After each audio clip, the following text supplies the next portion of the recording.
This is Politics and the Exilic City with Nojang Khatami and Zain Mirab, a podcast about the experience of exile and in-betweenness, the possibilities of sustaining resistance in marginal spaces, and the politics of movement and migration. Today, we are joined by a special guest, Professor Paisley Currah, who is Professor of Political Science and Women's and Gender Studies at Brooklyn College and the Graduate Center, CUNY. He is the founding editor of Transgender Studies Quarterly, co-editor of the 2006 Transgender Rights edited volume, author of the 2022 book Sex Is as Sex Does, which was the inaugural winner of the APSA Best Book Award on LGBT politics. He's also taken an active role in shaping how the public understands the status of trans people, with work published widely in The New Yorker, The New York Review of Books, N+1, The Boston Review, Nature, and the Yale Review. And I'll be dropping links to those pieces in the show notes. But in the meantime, Paisley, we're so glad you could join us today. Thank you. I'm really delighted to be here. Excellent. So, as I shared with you over email, something that we like to do is open an episode with sharing an exilic moment that either happened recently or historically. So, Nojang, do you want to kick us off? Yeah, sure. Yeah, my exilic moment, unfortunately, has come in online spaces recently where I think I've been spending too much time online. And in the context of some of the things we talked about in previous episodes and things that I've been navigating in particular because of the war on Iran and the kinds of effects that it's having on this side and among the diaspora in particular. So one of the things that among the many sort of reactions that I've gotten recently, because I posted some stuff online and get all kinds of different comments from other people in the diaspora. And one of them in particular, this was what led to a real sort of exilic moment for me.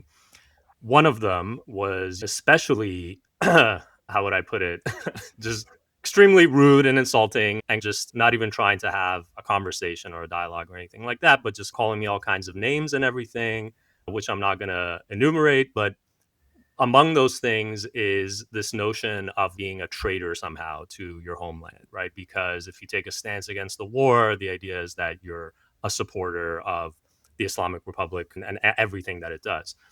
And so basically, this person wrote to me in a comment saying, why don't you actually come over here and see how we're living? And you can find out for yourself whether you want to support this regime. And it basically took me like 2 seconds to click on this person's profile to see that, as it turns out, they're actually in the US and among the diaspora, which is, again, really odd because Wow. you go and make a comment like that, come and see what it's like over here. And it doesn't take a ton of investigation to find out you're not actually there. You're like, So, do you mean Cincinnati? Like, where? yeah, come see what it's like over here. Which is, yes, point taken. Yeah, it is pretty bad on the side. But essentially, it just really, each time I have experiences like these, including like in online spaces, the reason it feels like a kind of exilic moment is that we have this kind of shared sense and experience of exile and being in the diaspora. In our case, we all left Iran for different reasons. And yet, there's such a disconnect among us, right? There's such a lack of connection as to how we actually think about ourselves, where we are now, and in relation to our homeland.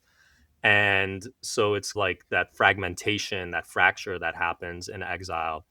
And it can lead to feelings of alienation, right? It feels you have supposedly a community here, for example, in the States or in places like Canada and elsewhere with fellow Iranians, but you have so little in common. And again, it could be really unsettling. But at the same time, part of what I've been thinking about these days and my takeaway from it was, in a sense, you don't have to necessarily be in community with everybody just based on shared ethnicity or shared background.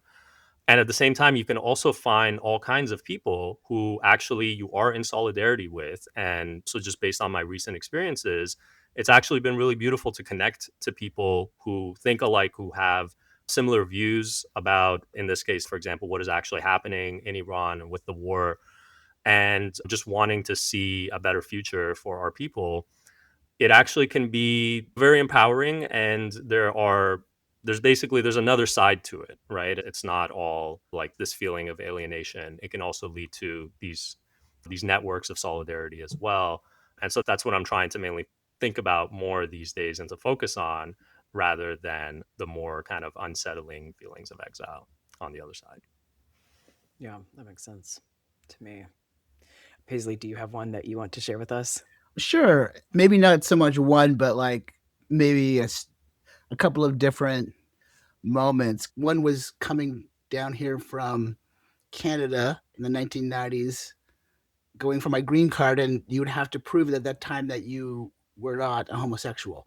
Not you didn't have to prove it, but a public health service doctor had to certify that you weren't. So I remember going to this doctor's office on West 14th Street in Greenwich Village in New York City. And as he did the TB test, because you can't have TB either, he like just asked this question. I was like, no, I am not. And of course, at that time, I was assigned female at birth, and I was identifying as a woman, and I was very queer, and I certainly was a lesbian in the discourse at the time, but which he probably might have picked up on, but he was embarrassed at the whole question. So it was not like the worst experience ever.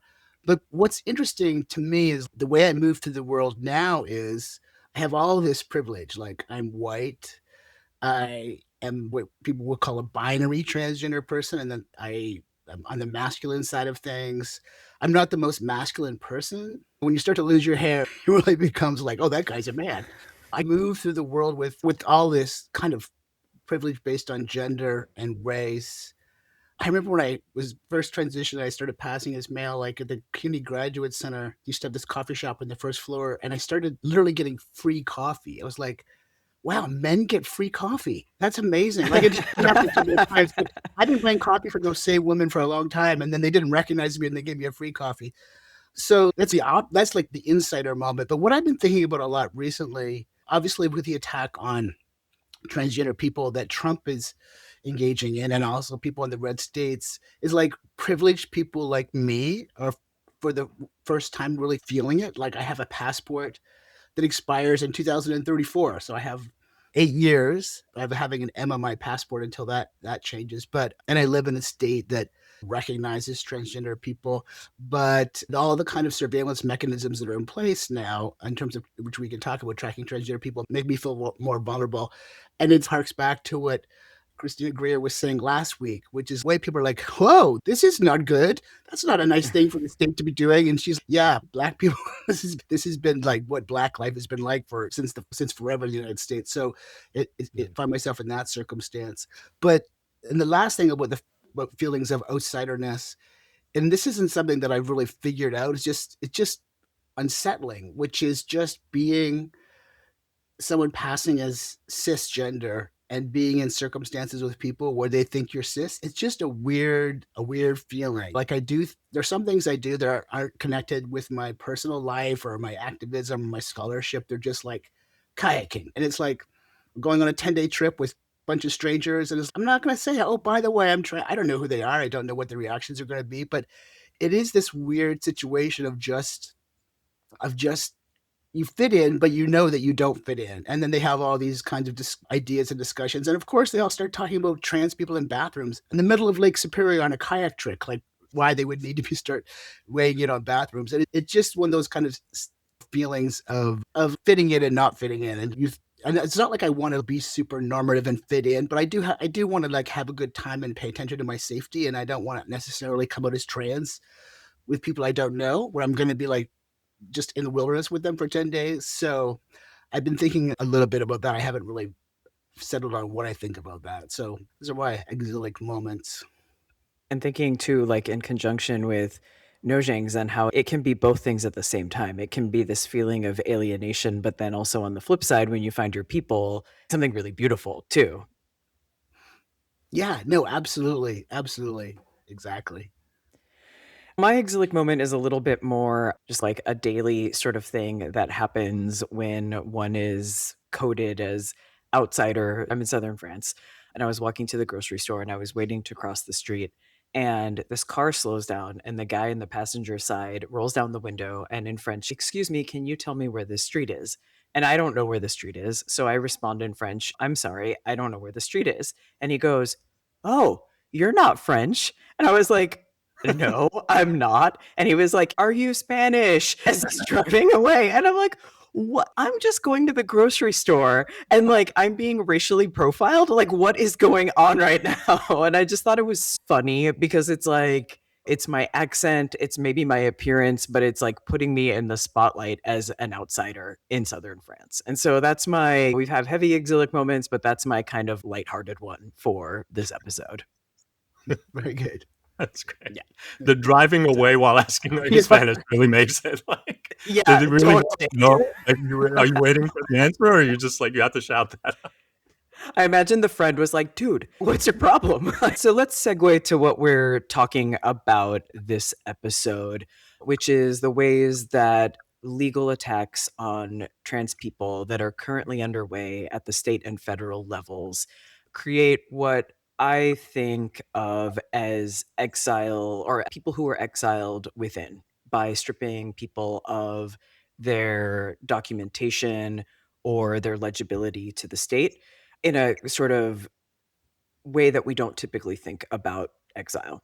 And one of the things that I was thinking about for this episode that would be great to hear your perspective on, Paisley, because you've written and spoken about this so extensively, is the current landscape of these attacks on trans people and the ways that anti-trans bigotry has been translated into law.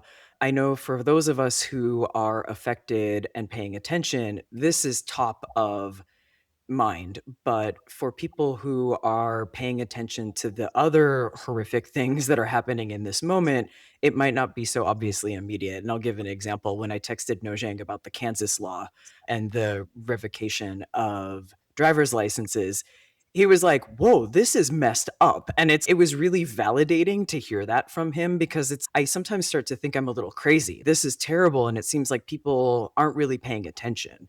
But I think it's about having the information. And so I'm hoping that you can share with us just an overview of how things are right now for trans people in the US.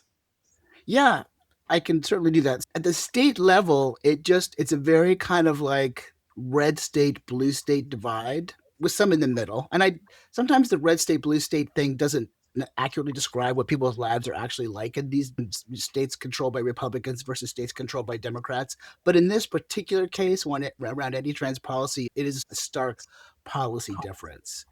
So there's this very good, if people want to follow up, there's this very good resource called the Movement Advancement Project, and they do the maps of all the issues so you can just see. But basically, in states where Republicans control the government, we have seen in the last few years all these anti-trans measures pass, from bans on girls and women participating in sport, to bans on gender-affirming care for youth, to like bans on bathrooms. Those are a little bit rare, but they're getting more common, like mandating that people have to use bathrooms in public buildings associated with their birth sex.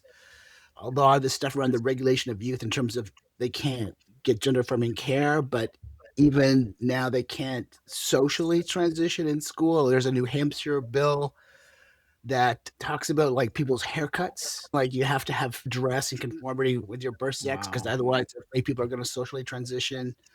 And then there's these bills like the one in Kansas that mandate that the state adopt a uniform definition of sex everywhere in the state code. And that's what I've been writing about recently. And for people who don't pay a lot of attention to trans issues, that just seems like common sense. Yeah, of course, have the same definition of sex. Like you'd have the same definition of engine or car or gravel pit. Like states always are defining things and saying what they are. But that actually is like a new phenomenon, as I talk about in my first book, which is like most people never paid attention to the kind of administration of sex categories. But a lot of times the administration of sex categories was sometimes it was transphobic and sometimes it was just contextual. What should the criteria be for people changing their driver's license, or what should the criteria be for like listing the sex on a birth certificate or a death certificate? But now it's going to be uniform. Like in Montana, for example, just like all the different ways that sex is in the law, and then many times sex is in the law in a kind of vestigial way, like it doesn't matter anymore, really, no one cares. But for example, in Montana, when you get buried, the death certificate and the burial certificate has to have your sex at birth. Like, what's the purpose of that except to, like, in this last moment of the end of human life is just subject this person to this incredible and their family this incredible indignity. So it's like an example of this, the depth of these anti-trans policies. What's fascinating is like sometimes these anti-trans policies are passed with the justification of protecting women.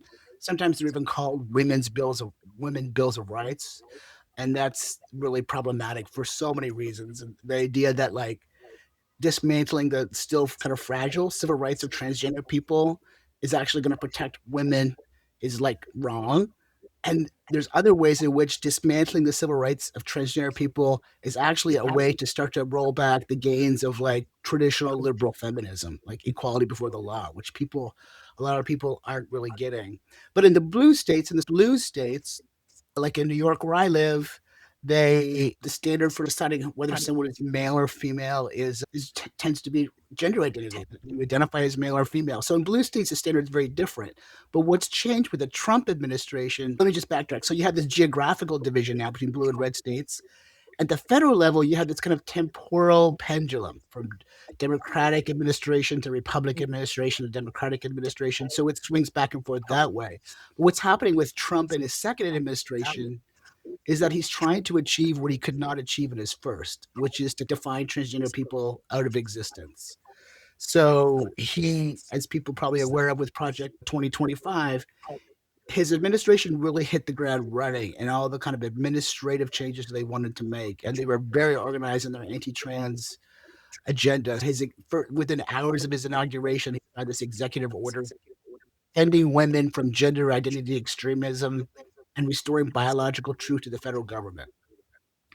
And that was like basically going to roll back any good transgender policy from the Obama and Biden administrations, and also kick trans people out of the military, ensure prisoners were housed according to birth sex, all those sorts of things. So it has huge federal implications. It also involved taking away gender affirming care from that affected 8 million people who under the federal health insurance program. So the huge effects, and the Trump administration is leveraging federal power against blue states to get them to rescind good policies. So it really is going back to the fragile civil rights gains of the transgender rights movement are being rolled back incredibly quickly. And there's a limit to how much there's a limit with this Supreme Court. There's a limit to how much the blue states will be able to fight off the Trump administration.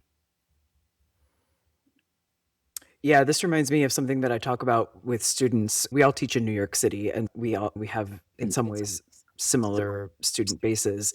And one of the things that I talk about with them is they're always really proud to be in New York, and they're really proud to be in New York City, and they believe that New York will be insulated and that it's this liberal bastion of rights. But what I tell them is we're just one federal election away from being the equivalent of Montana or Alabama or one of these red states that they are very pridefully juxtaposing themselves against.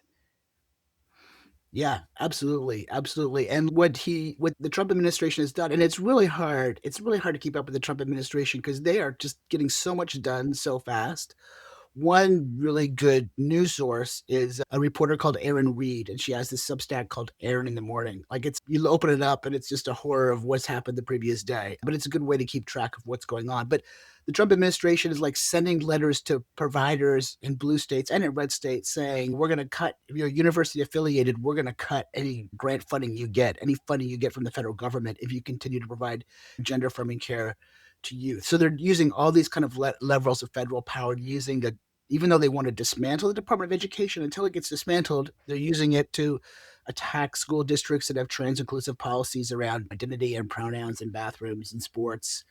And a lot of districts and some states are fighting that off, but eventually it'll be resolved in the courts. And this particular Supreme Court it doesn't bode well for transgender people. So this actually, thinking about these different political projects, which is something that I took away from Sex is as Sex Does, which is that this debate that's preoccupied feminists for decades about what is sex and what is gender is actually not the political question that we should be asking. What we should be asking is, what is sex doing for the state?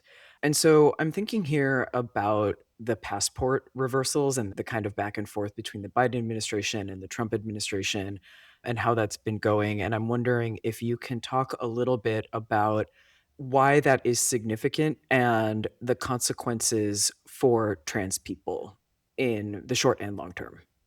Yeah, it's so interesting because, like, one of the things when I was working on my book, I was trying to make sense of sex classification policies, like rules where states decided who was male and who was female, because it was so contradictory. Like even within the same states, this is before the Republican anti-trans wave. Even between in the same states, they'd be like, in Republican states, you could change your driver's license and often your birth certificate, but then judges would say, for the purposes of marriage, we're gonna go by your sex assigned at birth. And I was like, why is that? That makes no sense. Like sex is one thing. And then I realized like I was coming at it from this perspective, oh, I'm a person, I have a sex, it's one thing. And that's not actually how the state chops things up. So for the purposes of surveillance, which identity documents do, like tracking populations, it's in the government's interest for you to carry around a document that looks like you and that reflects who you are at your present moment, right? Because they want to keep track of who's going where. But for the purposes of like nationhood and settlement and constructing a nation and property rights and all this sort of stuff, before the ban on same-sex marriage was found unconstitutional, trans people and marriages were always found to be, their marriages were invalid if they're married to someone of the opposite sex. Their marriages were found to be invalid. And that's because the existence of trans people in marriages, especially involving property and children, which all these cases involved, pulls back the curtain on what marriage really is. Because marriage is a legal instrument for the transmission of property, for the settlement of new areas, for all these different kinds of things. And it's not like two people fall in love, get married, and have biological children who inherit their property. That sounds nice, but it's much more complicated than that. But the existence of transgender people showed how fake all that system was. So the policy of finding trans people to be classified according to their birth sex for the purposes of marriage was transphobic, but it also served this rationality of like private property, of inheritance, and the myth of the kind of heterosexual nuclear family. But what's changed now is like sex used to be this sort of quiet thing in the background that only transgender people paid attention to. And now it's moved into the center of political conflict because the idea that legislators and state houses will be standing on the floor of their Senate or their House holding forth about what sex is like, that would never have happened. So it's happening now. And then obviously at the federal level, it's happening. And so sex has moved from like a kind of tool of the state to sort things out or keep track of property and people and places to this moral panic of we have to go after transgender people. And there's limitations of the moral panic analysis, which I could talk about. And you can see that with the passport policy, because I thought for sure that of all the cases challenging Trump's anti-trans policies, the case challenging his passport policy would be the most likely to succeed. Because even if you don't care about transgender people, it doesn't make sense as a piece of policy. Because the passport, it says in the Code of Federal Regulations, passport is an identity document. It helps verify who you are. The Trump administration now only puts birth sex on passports. If I travel around with an F on my US passport, that doesn't help verify who I am. It's not in the state's interest. So it doesn't really make any sense. And it's exactly the same as me having a baby picture on my passport. It's an historical fact. What I was. This is the kind of baby I looked like. This is my sex at birth. It had nothing to do with who I am now, but yet that's the policy. So I thought that at least will fail. But then in November, the Supreme Court said, we're going to let Trump go ahead with his policy as it's being litigated because we think it's going to succeed. And since they're the group that decides if it's going to succeed, when they say we think it's going to succeed, they basically have said this case is going to succeed. So it's like this new kind of situation where it doesn't make sense in the way even people like me thought sex classification documents or sex classification policy might have made sense, even if I disagreed with ideas of like nation and inheritance and property rights. It's like a new thing. I think one of the things we could see is like with the anti-trans moral panic, sometimes, not always, but sometimes when a moral panic is happening, it's what Stuart Hall called an ideological displacement. Oh, there's a whole epidemic of mugging and we have to crack down on young black men. Or maybe one of the biggest moral panics is witches, right? Like we have to crack down on witches, right? that is Silvia Federici and other people have pointed out, is like that was like a cover for rearranging like production and making sure there was a more of a bright line between domestic production that's unpaid in the home that women are supposed to do and production that is separating men into like wage earners. So that was one of the things that's going on with the attack on welfare queens in the 70s and 80s, right? That was like, as Belinda Cooper and other people have talked about, like this, hey, pay attention to the welfare queens as we continue to dismantle the social safety net for everybody. And I think trans is serving that function of look here while we're like rolling back the gains of like liberal feminism and restructuring the family back to the way it was. Of course, in restructuring the family back to the way it was, they're not bringing back the male breadwinner wage or anything like that, but they're still wanting to do that. Yeah. If I could ask a follow-up question real Yeah. quick about, because you mentioned this notion of the nation and its construction and how we're seeing these new waves and iterations of particularly attacks on trans people through these policies and everything that you've explained for us. Could we also think about it in the sort of larger scheme of things and the longer history behind all this? Because one of the really fascinating things that came up in your recent piece that you talked about with regard to how these kinds of hierarchies, for example, in relation to racialized hierarchies as they've been created in this country, it goes back several decades, over a century, right? And to think about the moments of the construction of this nation, of what the United States is supposed to be, right? Going back to the founding fathers and these ideas that essentially this is supposed to be a country for white propertied men and all of the rights and everything that's in the Constitution and so on that serves to support that over time. With regard to these moral panics that then happen over time, over decades and decades, so, that instance that you just mentioned of, for example, the ways that these kinds of attacks have been mobilized against Black Americans, it brought to mind this notion of the moral panic around super predators and the things that Trump, for example, was saying in his indictment and his call for the execution of the Central Park Five. So, how these moments constantly resurface and then they target different groups and different people. And so, my question is, when it comes to transgender people in particular, could you maybe tell us a little bit more about why it is that these attacks and these kinds of moral panic tend to have these different targets and different sort of points of attack? And in short, why trans people now, right? Given that all of these things are connected and there's this kind of like intersectional approach that we can take to understanding these things, but Yeah, why these that's attacks now? I know that is such a good question. And I think like one way to think about it is, as Stuart Hall say, or all the grad students say now, is like all these streams coming together, all the like conjunctural contingencies like suddenly they lock in.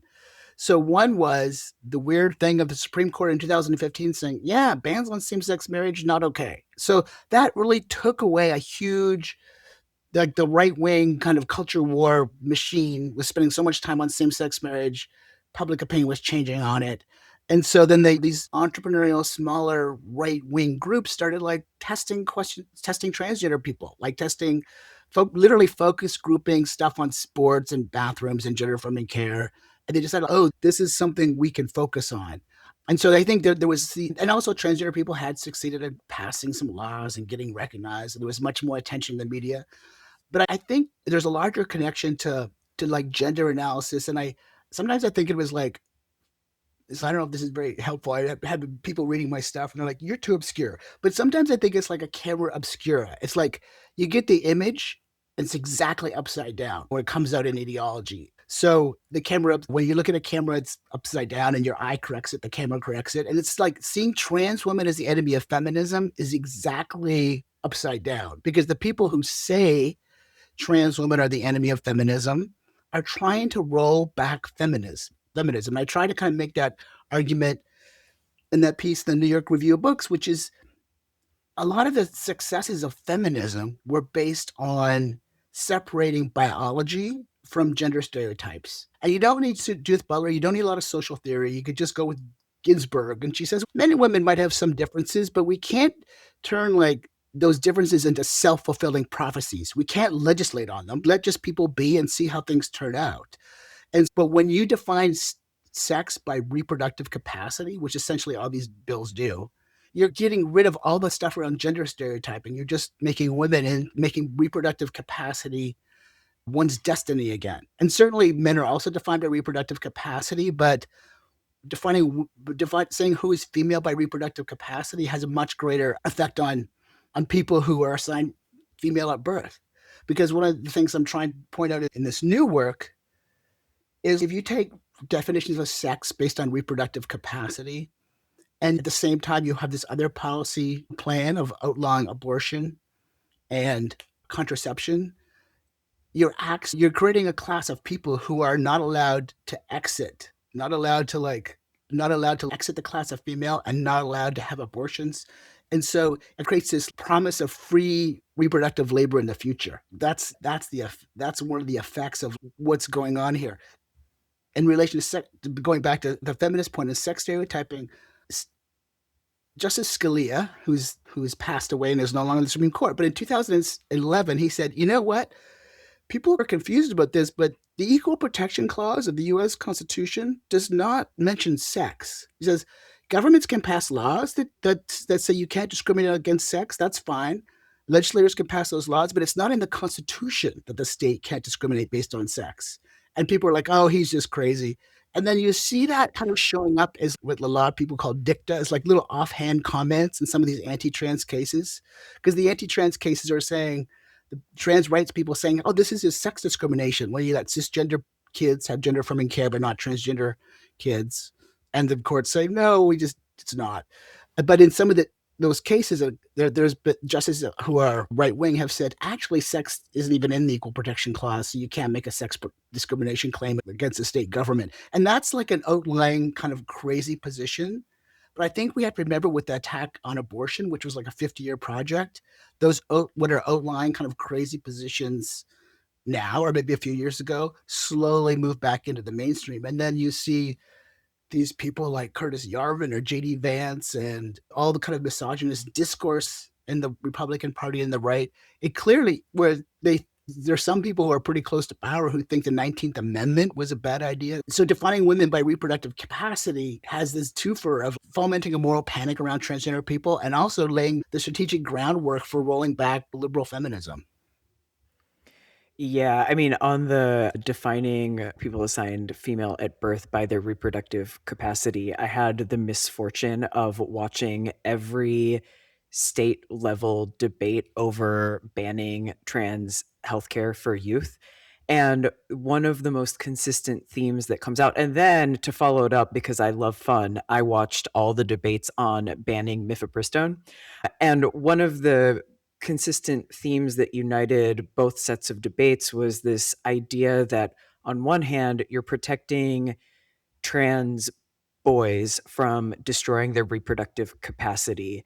And then on the other hand, in the mifepristone debate, you are protecting women from making the wrong choice to manage a pregnancy. And so, to your point about how it creates this kind of compulsory reproduction that must happen, that people with the ability to carry children must do so, is a consistent theme across these sets of discourses. But then they also exist in tension with the fact that there's no follow-up plan, right? So it's like the babies are going to be born, but public education is being eroded, healthcare is being eroded, which I think is something a little bit that Nojing's question was getting to, is who is going to be most affected by these? Everyone's going to be swept up in it, but in what ways are these policies about creating this kind of like outsider class within the United States as part of this Christian nationalist project of proto-nationalism and white supremacy? Yeah, it's so fascinating because the tension that I see is between this Christian nationalist project of white supremacy, pronatalism, and then like the tech bro. Those guys are super weird. Thiel and Musk and Drayson, who really just think it's okay for most people to just die. So I think we're like, you see, like with Abigail Schreier's book, it came out a few years ago, and there's this like fear of young transmasculine people taking their uteruses out of circulation. But you can't separate that from whiteness, right? Because it's like this discourse of these white kids are doing that. So you have this kind of system where people are not allowed to exit the system, and they're forced to, in some states, and maybe eventually, who knows, when you would say it, but are supposed to carry pregnancies to term, and there's no social safety net. So you look at the rising maternal mortality rates in red states and in Texas, it's beyond alarming. They're like so much higher than they should be. So we get this kind of reproduction of whiteness in terms of their survivability. But I do think there's this new thing, which is it's like a universalizing of necropolitics. It's let everybody die. If you look at they just think democracy is not a good idea. And we have this idea of culling, which is Robert F. Kennedy's idea, culling the herd. So the state, which has protected white people, is now perhaps undergoing this transformation, or some of these tech bro guys would like it to undergo this transformation where it even stops doing that. And that kind of gets to the point of we're really in new territory. But that doesn't stop folks from being manipulated by this idea of, what is it called, replacement theory. Like, I think some folks are shocked to find out as people are being deported and as immigration goes down, that's actually hurting the U.S. economy, and there are less jobs for the people who are left. That doesn't make people think of jobs as a zero-sum game, and it's much more complicated than that. And so I think the policy preferences of people who might vote for Trump are they're being manipulated in very problematic ways.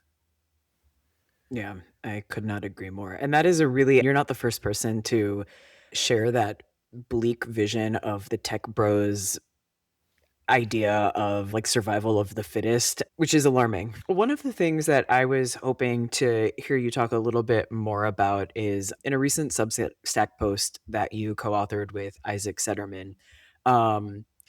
You wrote about these changes in laws. That has been a theme that we've been talking about, but I'm thinking specifically about this line that you wrote: the law retroactively converts prior compliance into a violation. And it seems to me that if we think about this with the Kansas law, but then thinking about what you're talking about with passports, a really interesting thing is happening. We have liberals who are decrying these policies and saying this isn't right. And then we have like people who are understanding the pragmatic uses of passports, which is it's an identity document, and are saying, I love this way that you talked about how it might as well have a picture of you as a baby on it, because that's the kind of mismatch that it's producing. And people are saying, we heard this, I think there were some celebrities shortly after the administrative change took place who were saying, this is going to make it harder to travel. And my line about this is, it's not that it's going to make it harder to travel, it's actually going to make it impossible. It's basically it's stripping people of their mobility, which we could think of as something that we take for granted as citizens, but then also erasing them from the polity and social and political worlds. And so I guess I'm just wondering if you can, and I think we're talking about this, we're circling this question of what is the purpose of these laws? But I guess the thing that I wonder is, what's the plan in the long run? The plan from the perspective of the right, it's so weird with the war on Iran. It's also terrible, but then you see these posts like, they say, oh yeah, the reason that we can't get oil is because Iran has got a lot of coastline of the Strait of Hormuz. It's like, did you not think of that? So they're doing this, like, spending all this money, causing all this death and destruction, destroying the world's economy, and there's no plan. So I think when we come to transgender stuff, I don't know necessarily there is a plan either beyond what the Heritage Foundation wants transgender people to stop existing and bring back this pro-natalist thing. But it definitely plays into some of the policy preferences now. They're trying to get rid of the remnants of the social safety net.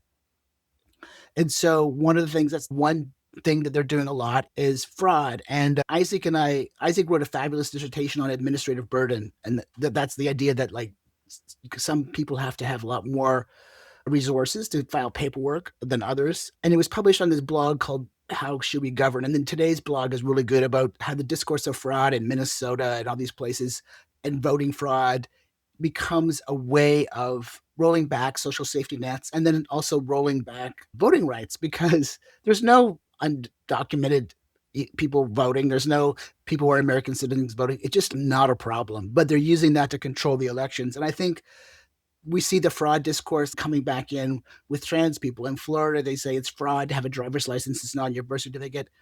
And in Kansas, you're not complying if your birth certificate or your driver's license doesn't have your birth sex, and you could actually go to jail and pay a penalty.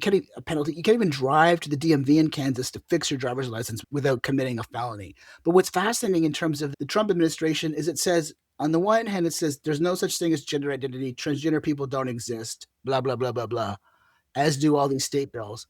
On the other hand, they're creating systems to track people. So if we don't exist, why do we need to be tracked? So in Kansas, when people go back and change their birth sex, change their driver's license back to their birth sex, as the law tells them to do, the people who are the DMV are told to keep a list of those people so the state can know who's transgender. Similarly, in Texas, anybody in Texas who goes to a DMV to try to change the gender on their license, their name is added into a system to track transgender people.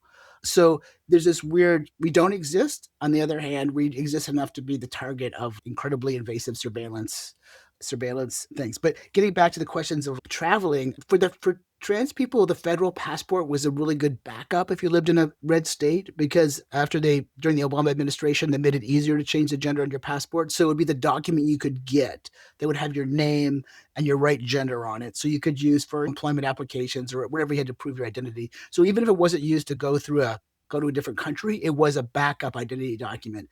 And that now has been taken away, and it's going to put a lot more people at risk for not being able to prove who they are. For my new book, I interviewed somebody, this trans guy who was born in Alaska, moved to California, went through a period of homelessness and lost all his identity documents. And proving who he is, like getting his original birth certificate, which he was from Alaska. Alaska only allows the person or their parents to get the birth certificate. His parents have passed. He can't prove who he is to get a copy of his birth certificate because it's a different name. It's like a fascinating philosophical problem, but it's also, and this guy he's Latino. So I really want to have a document that says I'm an American citizen at this moment in time. And it's this kind of fascinating or terrible kind of moment of increasing vulnerability of transgender people. But again, like the larger plan, it's like with the deportation, aren't Republicans, aren't they supposed to care about the economy? Isn't that their whole thing? And like the deportation hurts the economy, hurts the people who voted for Trump. So again, the larger plan, I don't understand. It does Yeah, I seem mean, incomprehensible. on that point, in terms of the connections between what the administration is doing domestically and in terms of its foreign policy, and since you mentioned the war in Iran and the consequences, already we're seeing the repercussions of this starting to unfold. Yeah, the whole idea of what even is the plan, what is the end game, I think it translates in a sense in terms of what the administration is trying to do in Iran and then domestically, right? So, in the case of just a few days after the start of the war, Hegseth came out and said very explicitly that they don't intend to have anything like stupid rules of engagement. There's no plan for democracy building, right? He just came out and said these things. There's no semblance at all to like previous wars in the sense that they don't even feel like they have to justify it. It's just we're going to go in and do what we want to because we can, and who's going to stop us. But in terms of the actual thinking behind it, of what does it actually achieve, we're already seeing just how much damage the economy is taking, right? Not to mention the loss of life in Iran and in Lebanon and elsewhere. But in terms of the actual anything like strategic thinking behind that, did they not understand, did they not have the intelligence to know that you cannot create regime change through this kind of bombing campaign? And all that they managed to do was replace Ayatollah Khamenei with Ayatollah Khamenei.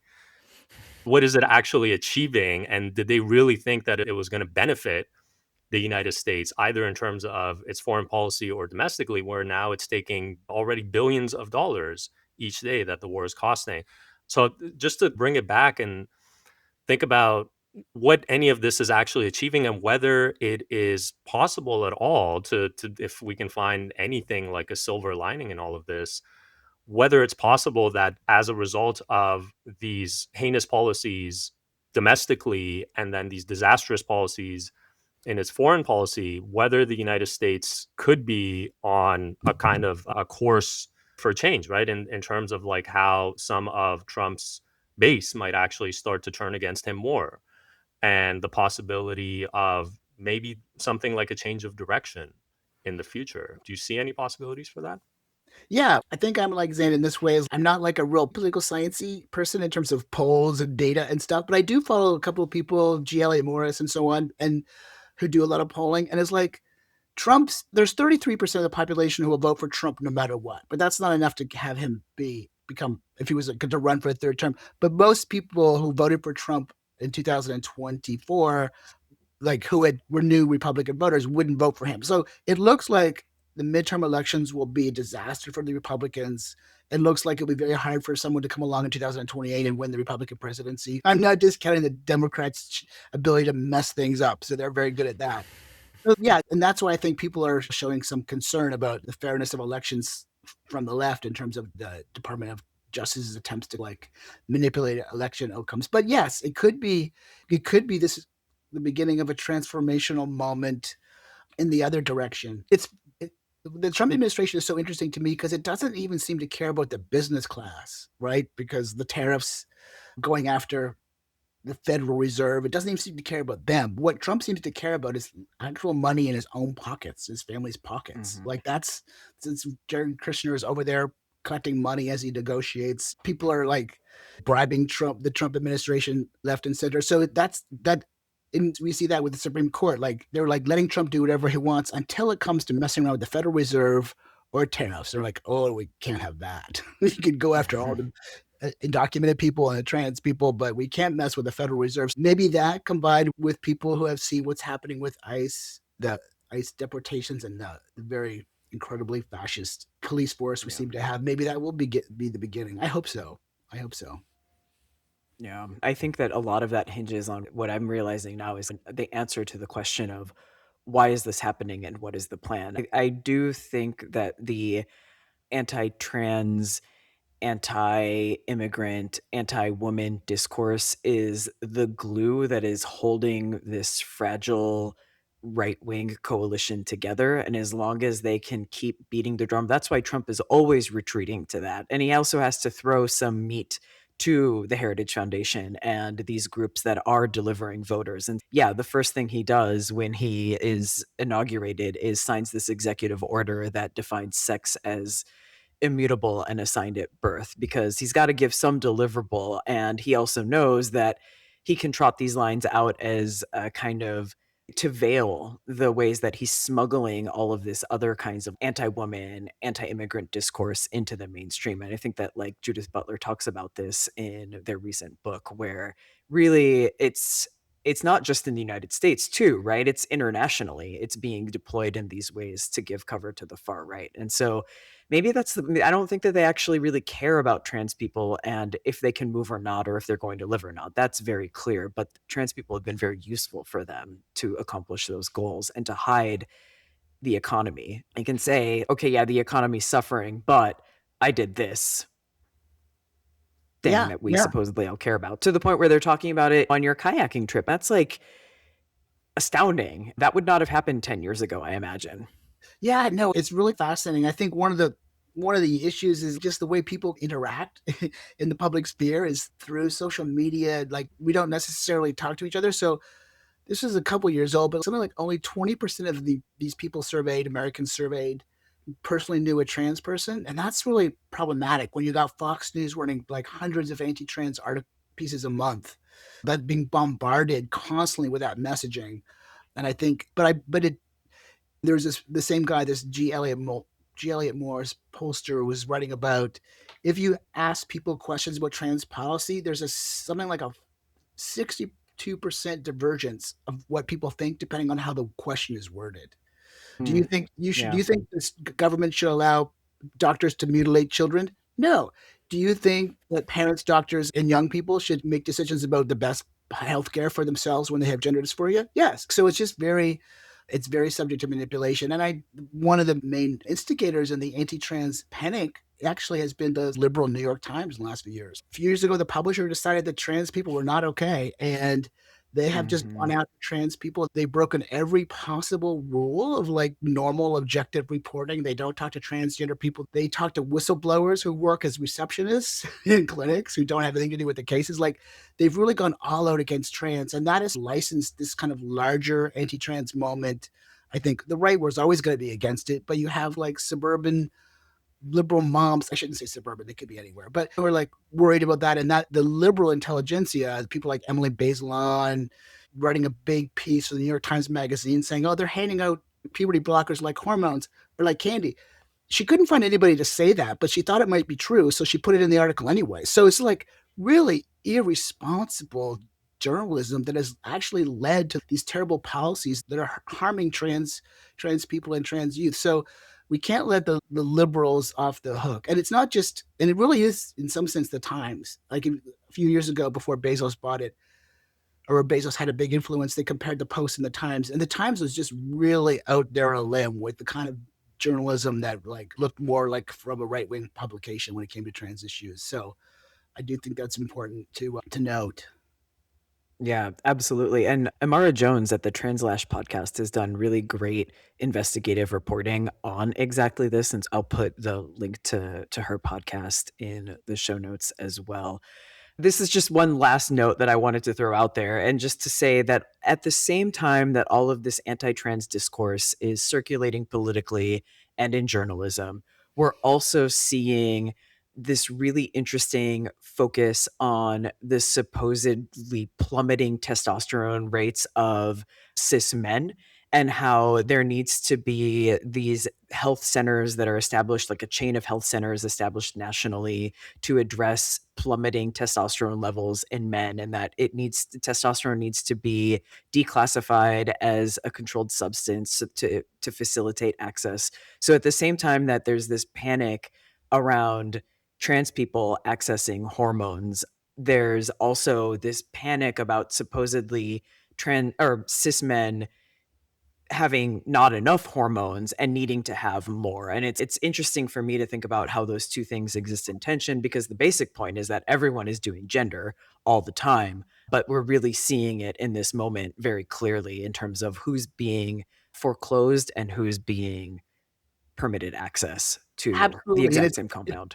It's policing the relationship between your birth sex and your gender. For example, most gender affirming care goes to cisgender people to feel better about themselves. Like some teenage boys and men have gynecomastia and they feel uncomfortable with that and they get surgeries, which is great. That's great, but not for someone assigned female at birth. And so trans advocates have tried to say that's just pure sex discrimination. And they say, no, that's not. But in some of this legislation, like Tennessee says, one thing it says is it's in the ban on gender affirming care is like the state of Tennessee has an interest in the future reproductive capacity of its citizens. So just that's great. Say the quiet part out loud. But the other thing it says is that it's perfectly fine for the state to force people to appreciate their sex and not be disdainful of their sex. So suggesting that cisgender men take more testosterone is akin to saying, yeah, boys get that kind of mastia. And like in Utah, for example, when they passed a ban on gender affirming care, a pro-trans advocate said, let's make sure that no one can get gender affirming care. Nobody. And the Utah legislators, well, no. If a teenage girl who was assigned female at birth is unhappy with her breasts, she needs to be able to have that sort of situation fixed up. So they like clearly exempted that kind of care. So it's just using the state to force people to meet these gender stereotypes, which isn't good for anyone. Yeah. I couldn't agree more. We're all doing gender and the state should not be involved. Thank you so much, Paisley, for chatting with us. Nojing, did you have anything that you wanted to add before we wrap up? No, just that I learned a lot from this and really appreciated it. And thank you so much for doing this with us. My pleasure.